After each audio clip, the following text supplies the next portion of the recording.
اعوذ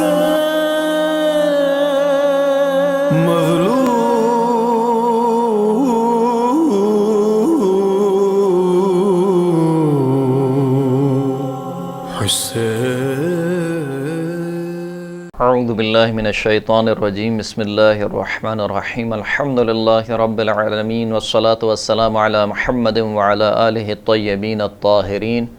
واللعنۃ الدائمۃ علی اعدائہم اجمعین اما بعد فقد قال رسول اللہ صلی اللہ علیہ وآلہ ان الحسین مصباح الہدی وسفینۃ النجاہ۔ محترم سامعین کرام، امام حسین علیہ السلام کا سفر مدینے سے کربلا کی جانب رواں دوا ہے۔ مدینے سے جب امام حسین علیہ السلام نکلے ہیں تو روایت کہتی ہے کہ جنوں کا ایک لشکر کہ جو جنگی اسلحہ سے لیس تھے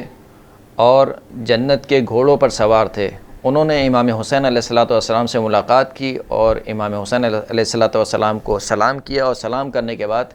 کہنے لگے کہ یا حجت اللہ علی خلقہ بعد جدہ و ابیہ و اخیہ،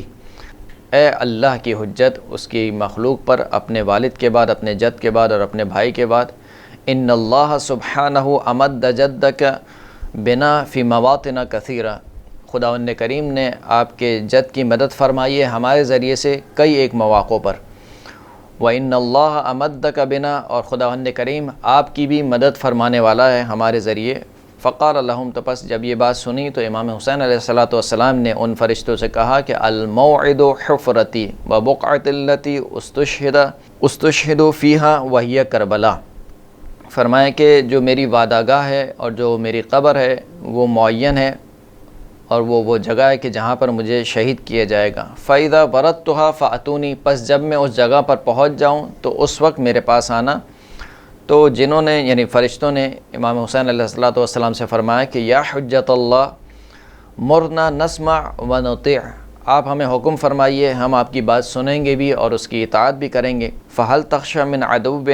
یلقاک فنکون معک، کیا آپ اپنے دشمن سے خوف میں مبتلا ہیں جو آپ سے ملاقات کرے گا تو پس ہم آپ کے ساتھ ساتھ رہتے ہیں۔ تو امام حسین علیہ السلام نے جواب میں فرمایا کہ لا سبیل لهم علیہ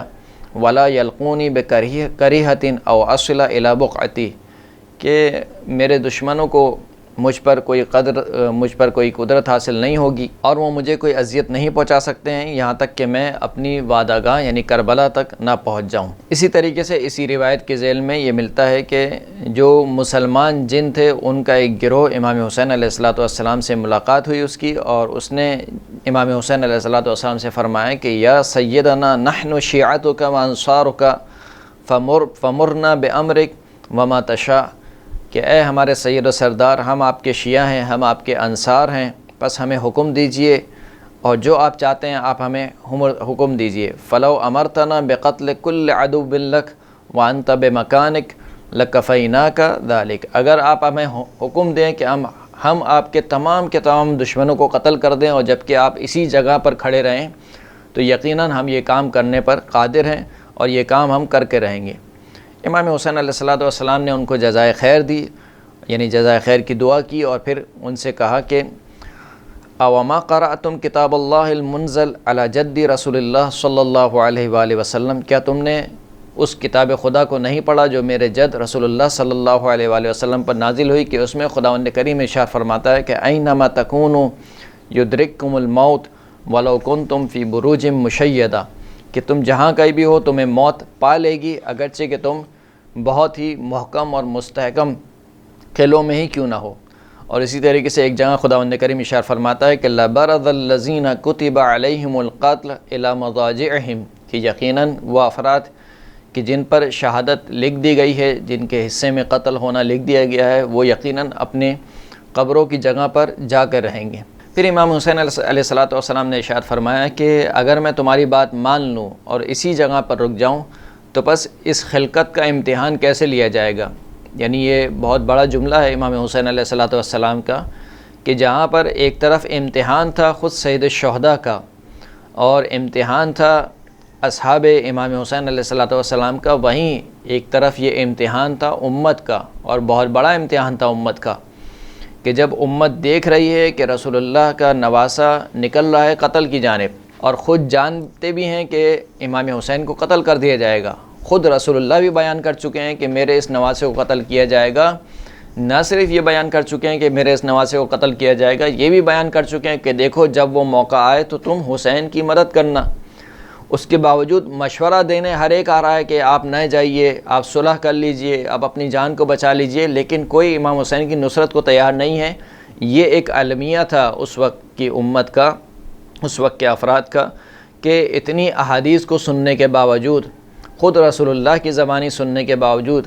کہ جب رسول اللہ کہہ رہے ہیں کہ میرے اس بیٹے کو قتل کیا جائے گا تم اس کی مدد کرنا، اس کے باوجود امت جو ہے وہ امام حسین کا ساتھ دینے سے کترا رہی ہے. تو یہ یقیناً امت کا امتحان تھا. امام نے فرمایا کہ اگر میں اسی جگہ پر رک جاتا ہوں تو اس امت کا امتحان کیسے ہوگا. وَمَنْ ذَا يَكُونُ سَاكِنَ حُفْرَةِ بِكَرْبَلَا، اور کربلا میں جو میری قبر ہے وہاں پر میری جگہ کون دفن ہوگا. اور وہ جگہ جو کربلا ہے کہ جہاں پر مجھے دفن ہونا ہے، قد اختارہ اللہ یوم دحل ارض، خداوند کریم نے اس جگہ کو اسی دن منتخب کر لیا تھا کہ جس دن خداوند کریم نے زمین کو پھیلانا شروع کیا تھا خانہ کعبہ کے نیچے سے. وَجَعَلَهَا مَعْقِلًا لِشِيعَتِنَا، اور کربلا کو خداوند کریم نے ہمارے شیعوں کے لیے پناہ گاہ قرار دیا ہے. وَيَكُونُ لَهُمْ أَمَانًا فِي الدُّنْيَا وَالْآخِرَةِ، اور کربلا ہمارے شیعوں کے لیے دنیا میں بھی پناہ گاہ ہے اور آخرت میں بھی پناہ گاہ ہے. پھر امام نے فرمایا کہ اگر تم آنا چاہتے ہو تو عاشور کے دن آنا، کہ وہ عاشور کا دن کہ جس کی آخری ساعتوں میں مجھے قتل کیا جائے گا اور میرے اہل و عیال میں سے کوئی نہیں بچے گا، اور میرے حرم کو، اہل حرم کو قیدی بنایا جائے گا. وَيُسَارُ بِرَأْسِي إِلَى يَزِيدَ لَعَنَهُ اللَّهُ، اور میرے سر کو یزید کے دربار میں پیش کیا جائے گا. یہ سن کر جنہوں نے کہا فقالت الجن نحن واللہ یا حبیب اللہ وابن حبیبہ لولا ان امرک طاعہ وانہ لا یجوز لنا مخالفتک فقد قتلنا جمیع اعداءک قبل ان یصل الیک. اے اللہ کے حبیب اور اے اللہ کے حبیب کے بیٹے، اگر آپ کے حکم کی اطاعت ہم پر واجب نہ ہوتی اور آپ کی مخالفت کرنا ہمارے لیے جائز ہوتا تو یقیناً ہم آپ کے تمام دشمنوں کو قتل کر دیتے قبل اس کے کہ وہ آپ تک پہنچتے. یہ سن کر سید الشہداء نے ارشاد فرمایا کہ نحن واللہ اقدر علیہم منکم، ہم تم سے زیادہ اس بات کی قدرت رکھتے ہیں کہ اپنے دشمنوں کو قتل کر دیں. یعنی اگر معجزے کی بات ہے تو فخر ابراہیم اور فخر اسماعیل سے بڑھ کر کون معجزہ دکھا سکتا ہے. یعنی امام حسین علیہ السلام وہ ہستی ہیں کہ جن کے جد کے ہاتھوں پر کنکریوں نے کلمہ پڑھا ہے، جن کے جد کے انگلی کے اشارے سے چاند 2 ٹکڑے ہو گیا ہے، جن کے جد کے ہاتھ کے اشارے سے درخت اپنی جگہ سے اکھڑ کر آگے آ گیا ہے. تو اگر معجزہ ہی دکھانا ہے تو اگر اسماعیل کے ایڑیا رگڑنے سے پانی نکل سکتا ہے، یا مثال کے طور پر جناب اسماعیل کے لیے جنت سے دمبا آ سکتا ہے اور جناب اسماعیل کی جان بچ سکتی ہے، تو وہ جو فخر اسماعیل ہے اور فخر ابراہیم ہے وہ معجزہ کیوں نہیں دکھا سکتا. تو فرمایا کہ ہم تم سے بڑھ کر اس بات کی قدرت رکھتے ہیں کہ اپنے دشمنوں کو قتل کر دیں، لیکن کیونکہ یہ ایک آزمائش ہے، امتحان ہے، ہر کام معجزے سے نہیں ہونا ہے. امت کی اصلاح معجزے کی منتظر نہیں ہوتی ہے. معجزہ اس کی ایک خاص کیفیت ہے، اس کا ایک خاص وقت ہے، اس کا ایک خاص ہدف اور مقصد ہے. اس ہدف اور مقصد کے تحت وہ معجزہ دکھایا جاتا ہے. لیکن جہاں بات آ جاتی ہے ہدایت کی، جہاں بات آتی ہے گمراہی کی، تو ہدایت اور گمراہی میں خداوند کریم نے انسان کو اختیار دیا ہے. کبھی بھی خداوند کریم اپنے معجزے سے یا اپنی قدرت سے جو وہ لوگوں کو ہدایت پر لانا چاہے تو خداوند کریم کے لیے بہت ہی آسان ہے کہ وہ اپنی قدرت سے لوگوں کو ہدایت پر لے آئے. لیکن کیونکہ ہدایت اور گمراہی میں خداوند کریم نے لوگوں کا اختیار رکھا ہے، اسی لیے سید الشہداء نے اس آیت کی تلاوت کی. وَلَكِنْ لِيَهْلِكَ مَنْ هَلَكَ عَنْ بَيِّنَةٍ وَيَحْيَى مَنْ حَيَّ عَنْ بَيِّنَةٍ، لیکن جو شخص ہلاک ہونا چاہتا ہے